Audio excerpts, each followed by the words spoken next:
আসসালামু আলাইকুম। আজকে দেখাবো আমাদের একটা ব্রয়লারের প্রজেক্ট। আপনারা জানেন আমরা পাহাড়ে থাকি একটা ব্রয়লারের প্রজেক্টে। এখানে এটা আমাদের ব্রয়লার শেড। এখানে বাচ্চা আছে মোট 3000। এখানে আমরা দুইটা ভাগে ভাগ করছি। এখানে আছে 1500।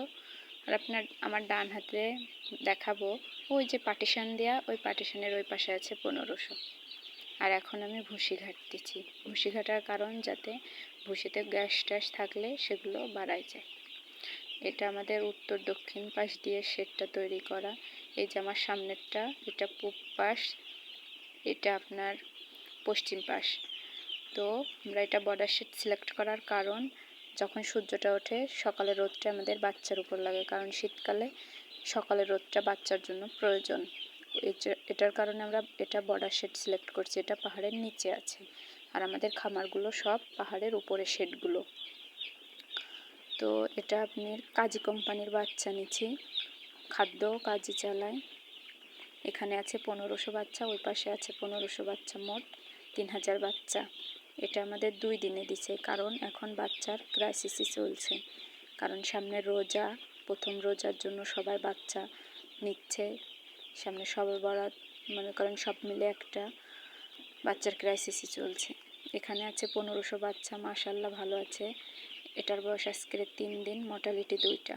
আর এটার বয়স আজকের 6 দিন, 1500 বাচ্চা, মর্টালিটি 6টা। সো 3000 মুরগিতে মর্টালিটি মাত্র 9 পিস।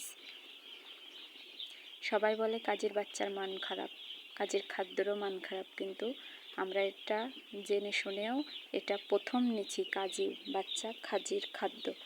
দেখি, কারণ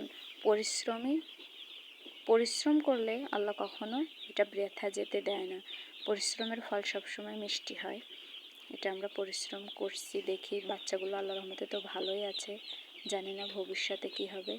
আর এই যে নিচে আমরা মুরগির পায়ের নিচে এটা কাঠের ভুসি ব্যবহার করি, কাঠের তুষ বা ভুসি যেটা বলে সেটা।